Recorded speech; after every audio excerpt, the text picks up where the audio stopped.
자, 이번 시간은 이제 확인 설명 다음에 나오는 거래계약 관련한 주제부터 보겠습니다. 이제 거래계약서 파트에서는 한 문제가 구성이 되고 있고요.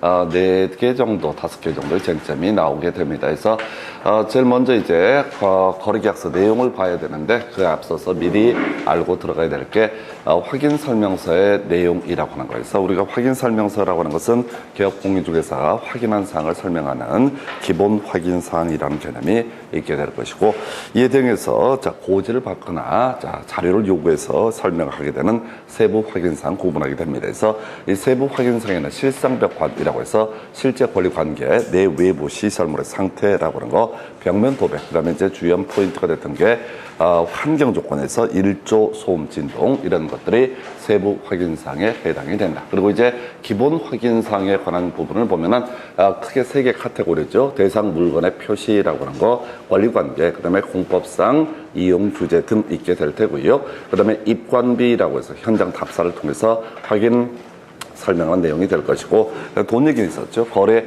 예정 금액이라고 하는 거, 그다음에 취득 시 부담할 조세, 종료, 세율 뭐 이런 것들이 나오게 될 텐데, 여기서 이제 거래 예정 금액 등 관련해서 뒤에 중개 보수도 같이 같은 맥락인데 항상 부가가치세 제외라고 하는 것이 하나의 논의의 포인트가 됐던 바가 있습니다. 자, 이렇게 해서 확인 설명서까지 중개가 완성됐을 때 작성하고요. 개업공인중개사 거래계약서를 작성을 하게 됩니다. 상당히 내용들이 줄줄 외우기는 민망해요. 해서 출제된 빈도 대비해서 먼저 이제 주체 등에 관련한 부분, 거래 당사자 인적사항, 객체와 관련해서 물건의 표시.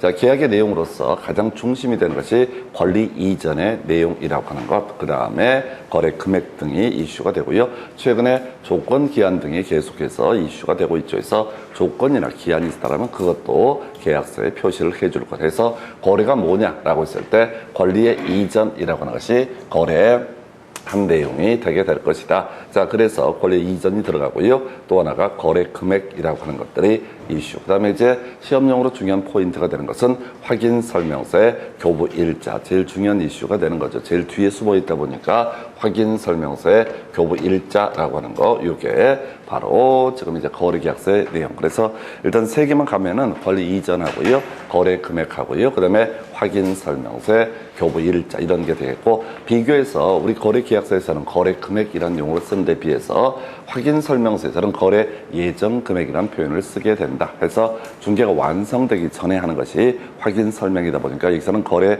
예정 금액, 그 다음에 중개가 완성됐을 때 하는 것이 거래계약서이다 보니까 거래 금액이라고 하는 것. 그 다음에 이제 확인 설명서의 교부 일자 이런 것들이 바로 거래계약서의 내용이 되게 된다. 이렇게 가게 됩니다. 나중에 이제 부동산 거래계약 신고서는 큰 내용은 되지 않는데 실제 거래 가격하고요, 개공의 인적사항 이런 것들이 나중에 이슈가 되게 됩니다. 그래서 첫 번째 포인트, 거래계약서의 내용이라고 하는 거 다 외울 수는 없는데 권리 이전, 거래 금액, 그리고 확인 설명서의 교부 일자라고 하는 거, 요게 기본 출발점이 되게 될 것이고요. 자, 그 다음에 두 번째 포인트, 이 거래계약서의 서명 및 날인 등이 이슈가 되죠. 그래서 개공도 소공도 서명 및 날인을 해야 되는 게 확인 설명서 거래계약서라는 개념이 되게 될 것이고요. 자, 그래서 이 서명 및 날인 해야 됩니다. 근데 종류들이 많이 있어요. 자, 개공도 서명 및 날인하고, 만약에 소공이 중개 업무를 담당했을 때는 소공도 서명 및 날인을 하도록 한다. 그런데 출제 이슈가 되는 것은 법인인 개업공인중개사 관련해서 분사무소에서 만약에 거래계약서가 작성이 된다라고 한다면 분사무소 책임자 그리고 소공이 함께 서명 및 날인을 하게 된다 해서 우리가 중간중간 이제 논의했던 것 중에 분사무소 얘기 나오면 항상 주된 사무소 소재지 관할 신고 관청 여기다가 각종 신고 등을 하도록 한다라고 했었고요. 여기서도 이 서명 및 날인 관련해서도 답을 뽑을 때는 100% 바로 분사무소 책임자 그리고 소속 공인중개사 함께 서명 및 날인 해야 된다. 이게 두 번째 출제 포인트. 세 번째 포인트, 자, 거래계약서 서식이라고 하는 것이 문제가 될 텐데 법에서는 이 국토부 장관이 이 거래계약서 서식을 정해서 사용을 권장할 수 있다라고 되어 있는데 실제로 이 시행규칙에는 이 서식 자체가 정해져 있지 않다라고 하는 거. 비교해서 보실 것이 앞 앞에서 공부했던 게 전속중개계약이라는 개념이 있었고요. 이 전속중개계약은 국토교통부령이 정하는 그 서식을 반드시 사용을 해야 된다. 확인설명서는요, 애초에 서식이 정해져 있고요. 그래서 따로 얘기를 하지 않습니다. 그 다음에 이 거래계약서 라고 하는 것은 사용을 권장할 수 있다. 그러나 서식은 정해져 있지 않다. 이게 세 번째 출제 포인트. 자, 네 번째 포인트가 될 만한 것이 뭐가 있냐라고 했을 때 보존이라고 해서 전속중개계약서 3년 동안 보존했었고요. 그 다음에 두 번째 확인설명서 3년 동안 보존했었고요. 그리고 하나 더 지금 이제 거래계약서 5년 동안 보존을 한다라고 해서 이렇게 지금 한 4가지 정도의 쟁점을 가지고 시험 문제 구성이 됩니다. 바로 문제 가지고 확인을 하도록 하겠습니다. 첫 번째 문제를 보니까요, 24회 때 나왔던 문제, 거래계약서에 기재할 사항이 아닌 것은 해서, 자, 보니까 일단은 제일 중요한 게 확인설명서의 교부 일자라고 하는 것이 하나의 이슈가 되게 될 것이고요. 그 다음에 이제 거래 금액이라고 하는 것도 있을 수가 있겠고, 그 다음에 권리 이전의 내용, 이런 게 있을 수가 있습니다.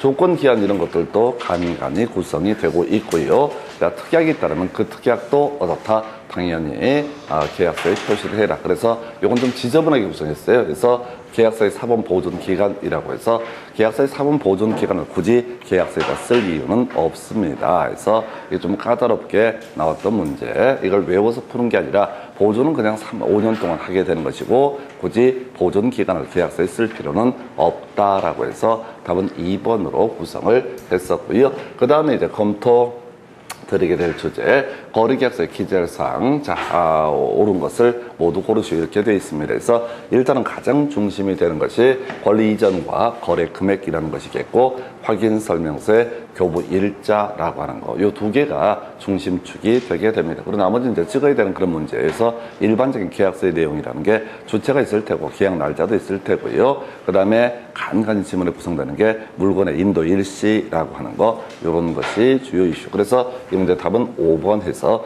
지금 24회 때 26회 때 연속 나왔던 주제 거래 계약서의 내용이라고 하는 거, 요거는 이제 굳이 비교를 해서 과거에 나왔던 문제들은 확인 설명서의 내용과 비교를 하죠. 여기서는 그런 문제가 아니었는데, 확인 설명서는요, 대상 물건의 표시, 권리 관계, 공법상 이용 규제, 그 다음에 입관비, 거래 예정 금액, 그리고 또 하나가 이슈가 됐던 것이 약간 취득 시 부담할 조세 종료세. 그래서 뭐 앞으로 문제 구성하면 대부분의 문제가 이 확인 설명서의 내용과 거래 계약서의 내용을 비교하는 형식의 문제, 그게 주된 과거의 문제 패턴이 되게 됩니다. 어찌됐든 간에 거래 계약서라는 개념이 나오게 되면 그 중에서 내용을 따질 때는 절대 알아야 될 게 권리 이전, 거래 금액, 그리고 확인 설명서의 교부 일자, 요렇게 가게 되고요. 나머지는 그냥 약간 찍는다는 컨셉으로 가는 게 합리적인 방법에서, 자, 이렇게 두 문제 구성했었고요. 그 다음에 이제 검토 드리게 될 주제가 자, 거래계약서 작성 등에 관한 설명, 옳은 것을 고르시오 해서 확인 설명서의 교부 일자라고 하는 것은 거래계약서에 기재할 사항이 아니다라고 해서 틀리게 구성이 됐고요. 이 확인 설명서 교부 일자는 거래계약서의 가장 마지막 내용에 해당이 되다 보니까 아무래도 주요한 이슈가 되고요. 자, 그 다음에 당해 중개 행위를 한 소속 공인중개사 거래계약서 작성할 수 있고요. 이때 개업 공인중개사만 서명 및 날인하면 된다 해서 틀리게 뽑아냈고, 개공, 소공 모두 서명 및 날인이라고 하는 거 비교해서요. 지금 확인 설명서도 그러하고 지금 소속 공인자 등의 거래계약서도 마찬가지인데, 소공도 이 계약서까지는 작성을 할 수 있습니다. 그러나 교부를 하는 것은 오직 개업 공인중개사만이 교부를 하게 된다 해서, 자, 그거 하나 주의하시면 좋겠고, 자, 3번도 틀렸죠. 거래계약서 국토부 장관이 정하는 표준 서식으로 작성해야 된다 해서 틀리게 구성이 됐고요. 답은요, 4번 같은데, 자, 법인의 분사무소가 설치되어 있을 때 분사무소에 작성하는 거래계약서에 분사무소 책임자가 서명 및 날인을 해야 된다 해서, 서명 및 날인 중에서는 제일 어려운 게 분사무소 얘기가 제일 뒤에 있는 게 분사무소 얘기다 보니까 출제위원들은 아무래도 중요 포인트 제일 뒤에 있는 내용을 가지고 쟁점을 삼게 되겠고요.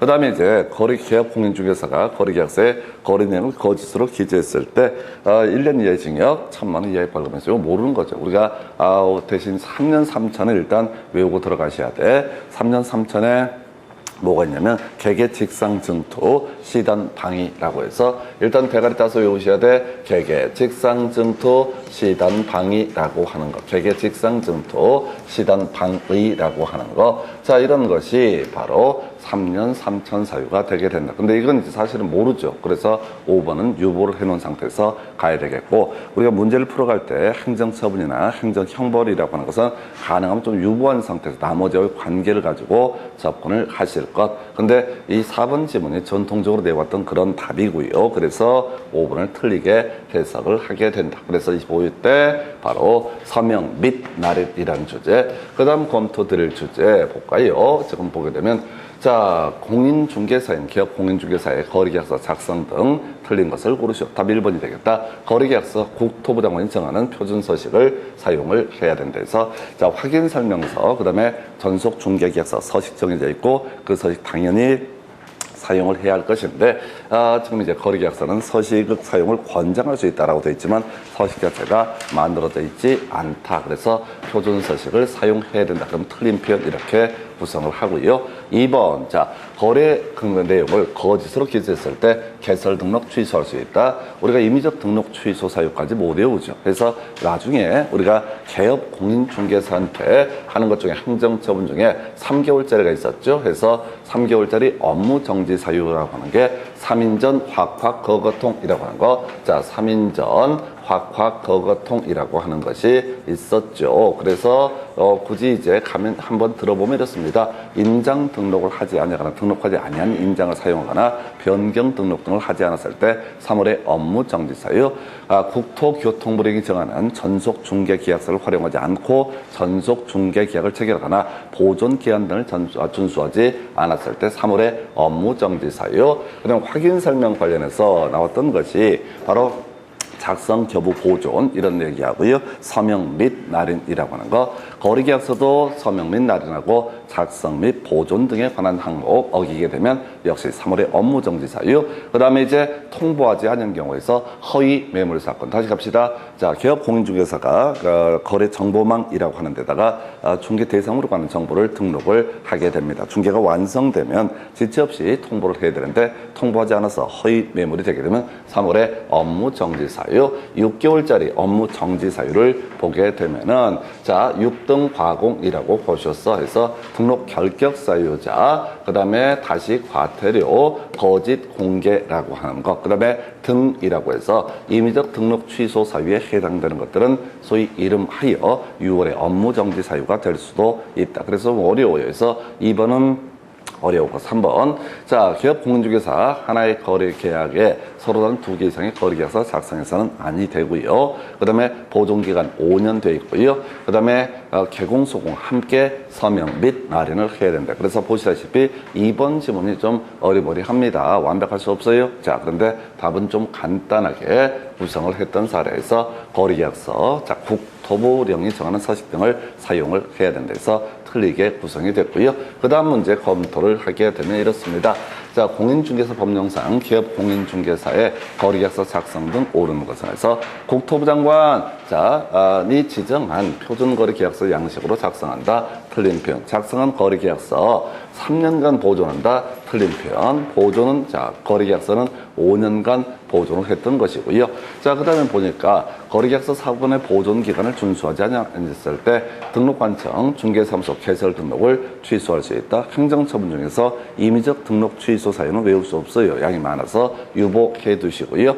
그 다음에 확인설명서 교부 일자라고 하는 것은 거래계약서 기재사항 아니다 해서 틀리게 구성이 됐고 전형적인 내용이죠. 그 다음에 분사무소의 소속 공인중개사가 중개 행위를 했을 때 그 분사무소 책임자고 소공이 서명 및 날인을 해야 된다 해서 답은 5번으로 구성을 하게 됩니다. 그래서 거래계약서 파트는 좀 간단한 주제가 되겠고요. 그래서 답들이 다 정해져 있습니다. 자, 그 다음에 이제 검토 드리게 될 주제가, 자, 기업 공인중개사 갑이 거래계약서 작성 틀린 것을 고르시오라고 해서 1번 갑은 중개 대상물에 대해서 중개가 완성된 때만 거래계약서를 작성 교부한다만 들어가 있으니까 이상해 보이면 당연히 중개가 완성됐을 때 확인 설명서 작성이 되고요. 거래계약서 작성을 하게 된다. 된다라고 할까? 그러니까 이런 질문들을 보면 약간 이상한 느낌이 들어. 근데 답이 되는 4가지 주제 토픽을 아예 외우고 들어가면 전혀 거침이 없습니다.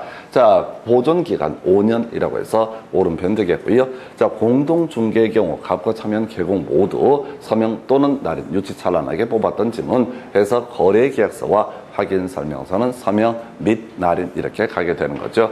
자, 조건이 있다면 그 조건도 거래계약서에 기재를 해야 된다. 5번 국토부 장관 표준이 되는 서식을 정해서 사용을 권장할 수 있다. 그러나 서식은 정해져 있지 않다라고 해서 답은 3번이고요. 이런 것도 그래. 지금 1번 지문도 약간 거슬릴 수가 있는데 답이 이렇게 다 정해져 있다. 4개 정도의 주제를 가지고 지겹게 출제 쟁점을 삼고 있고요. 중간에 이제 행정처분 얘기를 가지고 좀 어렵게 구성을 할 수가 있습니다. 그 정도까지. 그 다음 문제 가서 살펴보시게 되면, 자, 거래계약서 작성 중 틀린 것을 고르시오라고 해서 거래계약서 물건의 인도 일시 등을 기재한다. 좀 어려울 수 있겠고요. 자, 근데 답 아니란 말이야. 2번 질문. 서식이 정해져 있다라고 해서 답은 2번으로 틀리게 구성을 하고 있습니다. 자, 그 다음에 거래계약서 확인설명서 교부일자를 기재해야 된다. 이것도 중요 쟁점. 4번, 자, 서명 및 날인이라고 소공도 함께 서명 및 날인을 해야 된다. 공동중개의 경우 모두가 서명 및 날인을 해야 된다라고 해서 자, 이 문제에서는 1번 정도면 조금 낯선 지문이 될 테고요. 자, 답은 2번으로 구성을 하고 있습니다. 그래서 이 정도까지. 자, 그래서 지금 이제 거래계약서에 관한 내용을 좀 간단하게 정리를 하게 되면 첫 번째 거래계약서의 내용이라고 하는 게 하나의 이슈가 됐던 바가 있었죠. 그래서 거래계약서 내용이라고 하는 거 확인설명서의 교부일자, 거래 금액, 권리 이전에 관한 내용 이런 것들이 주요한 내용. 요즘에 이제 조건 기한 약간씩 흔들어서 출제를 하고 있고요. 두 번째 이슈가 되는 것이 서명 및 날인. 공동 중개하면 모두 서명 및 날인. 특히 이제 분사무소 책임자 얘기를 하면서 소금과 함께 서명 및 날인. 이게 두 번째 포인트. 한편 서식을 권장할 수 있다. 정해서 권장할 수 있다. 그러나 서식은 현재 준비가 되어 있지 않다라는 것이 세 번째 출제 포인트. 마지막 쟁점은요. 보존이라고 해서 몇 년, 5년 동안 보존을 해야 된다 해서 그러니까 이렇게 거래계약서에 관한 문제를 뭐 풀어보고 말고 이런 게 중요한 게 아니라 그냥 거래계약서라는 주제가 뜨게 되면 이렇게 4가지 토픽들을 머릿속에 대강 떠올릴 수 있어야지 실제 문제를 풀어갈 수 있습니다. 중간중간에 행정처분이 뭐 이런 걸 가지고 약간씩 흔들어 주긴 하는데 그걸 다 해설을 할 필요도 없고 답이 되는 주제를 외우실 것 같아서 4개 정도의 개념 이렇게 보셨고요.